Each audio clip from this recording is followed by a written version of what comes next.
Hi everybody, we're back after a little bit of technical difficulty, which is pretty par for the course when I'm driving the camera. But now I'm going to turn it over to my friend Brian, and he's going to start by telling you a little about the Otters, and we'll roll from there.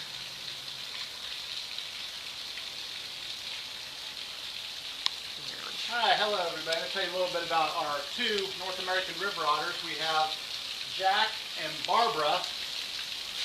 Jack came to us from a zoo in New York. He is 5 years old, and Barbara was actually born here at the Sedgwick County Zoo, and she is 11 years old.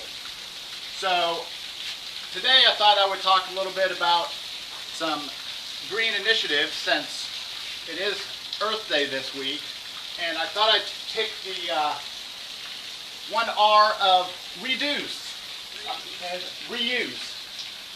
One thing we do out here at the zoo is try and reuse as many things as we can.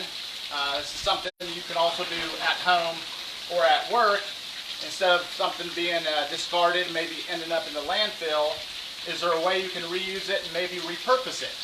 So I wanted to kind of go over some of the stuff we do just for the otters, for example. Anything we add to their exhibit, we pass through our zoo veterinarians to make sure it's going to be safe for the animals. One thing I got in the pool now is a piece of scrap drain pipe. It's about 6 feet long and has a 2-foot opening. This is something I put in the pool for them.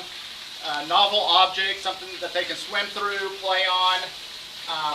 Something different. Different is good for all the animals out here. We try to constantly change things up for them. Besides the drain pipe, another thing we use, we have a big boomer ball from the bears, and I cut it in half, and that's something I can put in the pool that will float for them. They can play on it, manipulate it. We also use Culligan water jugs. Put rocks in here or fish in here. They'll manipulate it, try to get the fish out, or the rocks bang around and make some noises. Old toilet paper tubes or paper towel tubes, we'll fold the ends and have food in here, and they got to try and manipulate it and get the food item out. Old pieces of antler from our deer or elk, put that in for something they can play with, manipulate. Old scents, perfumes, colognes we'll put around the exhibit. Even an old reflective piece of plastic we'll put in the pool for them. It has some reflective properties. They can see it, see the reflection in it, play around with it. Another thing, even old phone book pages, old newspaper we'll put in their nest box and holding where they can kind of use as bedding material for something different. So we're always trying to use something different. Anytime we can find a way to reuse something, reduce any waste that's going out, that's something we strive to do. If not, recycle it. We don't want stuff to end up in the landfill. So something else we try to do is always add new soil, sand, substrate to their exhibit for some new smells. New texture, something they can roll around in. As far as conservation issues with these animals, the river otter, back in the day, the numbers were real low due to habitat loss, pollution, overhunting. They are a fur-bearing animal. That's one of the questions we get. They see these air bubbles coming out of the fur, but that actually is trapped air in their fur. That's kind of been the downfall with them being a fur-bearing animal, being overhunted for their pelts. Very thick coats. They have about 58,000 hairs per square centimeter on their body. So that helps keep them nice and warm in the cold temperatures. Back in the early 1900s, their habitat was being destroyed a lot, along with pollution. Their numbers were down to where they lost nearly 70% of their natural habitat. In Kansas, the last historical record of otter was in 1904 near Manhattan, Kansas. And it wasn't really until the mid-80s where a lot of states started doing reintroduction programs to try and get otter numbers reestablished in their historical range. Kansas did a small reintroduction program in Chase County between '83 and 1985. Missouri actually did a very large reintroduction program, several hundred animals between 1982 and 1992, and a lot of those animals have since dispersed from Missouri and made their way into Kansas to help bolster our population of otters in Kansas. So we do have river otters reestablished back in Kansas, mostly in eastern Kansas. They are making their way back into central Kansas, but a lot of that's come through people being more aware of decisions they make as far as being more conscious about habitat, pollution, littering. Stuff gets in these animals' environment. If they ingest it, it could kill them. So we try to be real careful about what we give them and what's out in their environment. That's why it's important for us not to litter. Stuff that ends up in their environment or other animals' environment can definitely be harmful to them. I think it's really interesting that they seem to be really interested in what's going on here. Do you think that they also are enriched by us? For sure. They're definitely curious, playful creatures. They're fun to watch. I think part of it is they hear my voice. They know they hear me or see me. I'm usually associated with food. And I will give them some food here in a little bit. We'll put some fish in their pool for them to go after. I did put some fish in one of these reusable water jugs, and then I'll put some other fish in the pool for them to go after. So a lot of it's just that, but yeah, they're definitely a playful, curious creature, and it doesn't take much for them to get their curiosity aroused. We do have a question. Someone would like to know if Jack and Barb have a favorite reused item. Oh, I'd say probably their water jug, just because Jack likes it because it makes a lot of noise if we put rocks in it or when it's floating and bangs up against the side of the wall.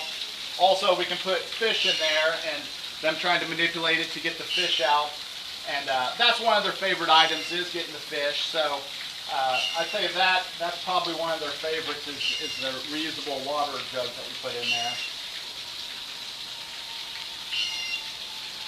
Another interesting thing I can tell you about river otters, you know, they're in the water, but river otters actually spend more time on land than they do in the water. And they're actually pretty quick on land. They can have short bursts up to 18 miles an hour. And surprisingly, they're actually good climbers. Several years ago, I came out to check on the otters, and I could only find one of the two of our original pair of otters. Well, I ended up looking. The male was about 6 foot high up in a tree.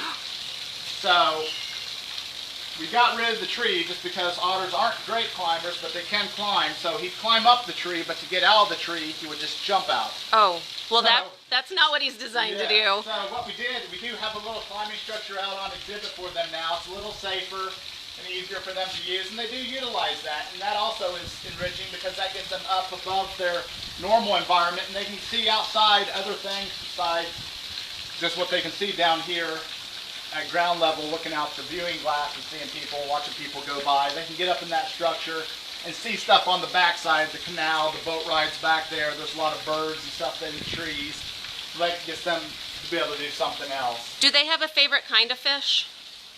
Trout. They Trout? love their trout. They also do get live fish, and they like the little sunfish, the little perch. Those are their definite two favorites. Do they like crawdads? They do like crawdads. When we get crawdads in, that is a special treat. They don't get it too often, but when they do, they do enjoy having crawdads.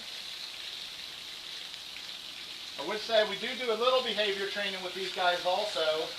They are trained to get up on a scale for us, so I can go out there with a little scale I have, and I just have a target. It's just a ball on the end of a stick, and I can target them over to the scale to where we can get a weight on them.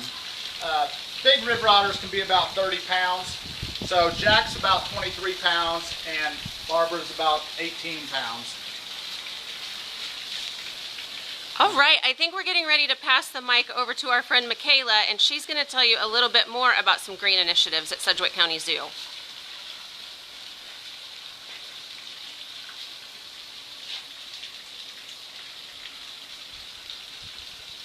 right, look, so I'm going to talk about the 4 R's of being green. In the past, we pretty much have just done reduce, reuse, recycle is kind of what you've always heard, but we've now introduced refuse to the beginning, because if you just refuse certain things to begin with, then you don't have to worry about recycling or whatever. A lot of, recycling is looked at as a good thing to do, and it is good, but it should be the last thing you do. You should do them in this order. So refuse, if you don't need a straw when you go through a drive-thru, just tell them you don't want a straw.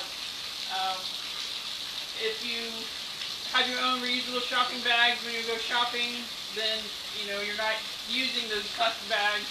But if you forgot your bags at home, then you can reduce how many bags you use by telling them you don't want any double bags, you want bags filled full.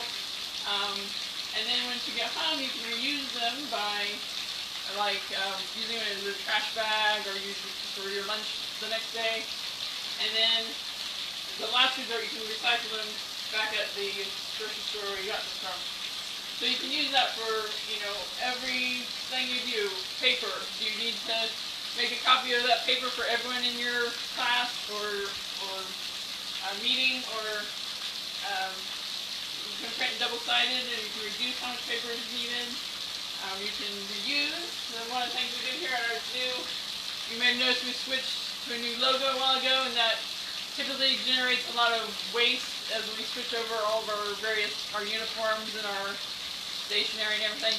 So one thing we've done is all of the old stationery we've converted over to notepads, so we can reuse that in that way.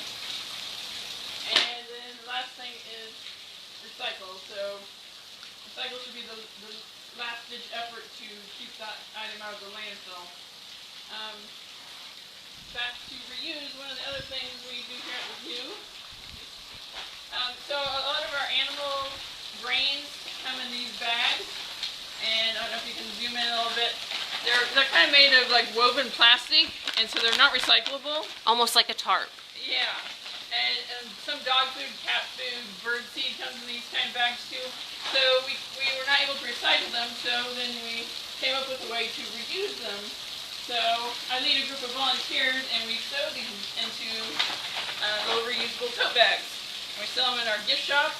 We also sell them at the local store in town, things for that.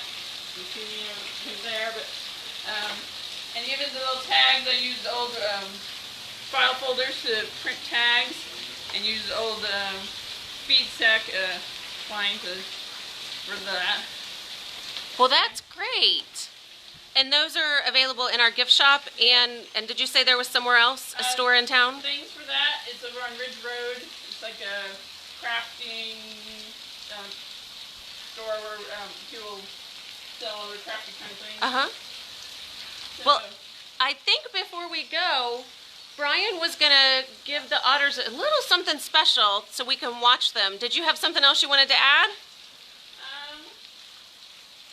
well, I was going to say, going through this was like plastic bottles, so when you go to the store, or the quick shop, bring your own bottle to fill. Some places are letting you do that now, rather than buying a plastic bottle at all, and then you don't have to worry about finding a place to recycle it and all that, if you just don't buy them to begin with. So Those are all good ideas and things that we can do just to make it makes a huge impact when you put us all together making those small movements. little changes make a difference. Yes, they do.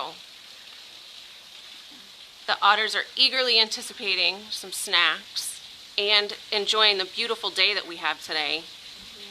It's a good day to get outside. Oh, I heard something, otters. Come through that door They right heard there. something too.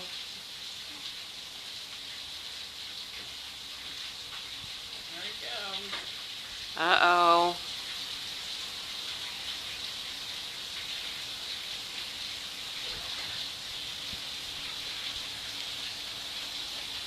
Oh, they're watching him. One neat thing about otters is they don't naturally know how to swim, so the mom actually has to teach the babies how to swim. And I used to be a relief keeper, and I would be over here sometimes, and I got to watch the babies learn how to swim. The mom kind of takes them by the scruff of their neck and drags them around in the water, and brings them up for air. Well, it's one way to learn.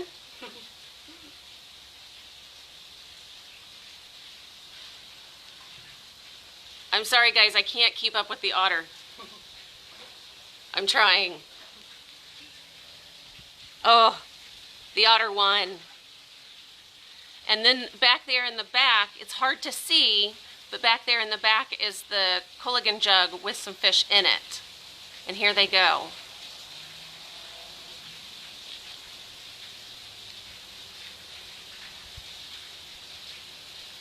All right, guys, we're going to go out with the otters enjoying their enrichment for today.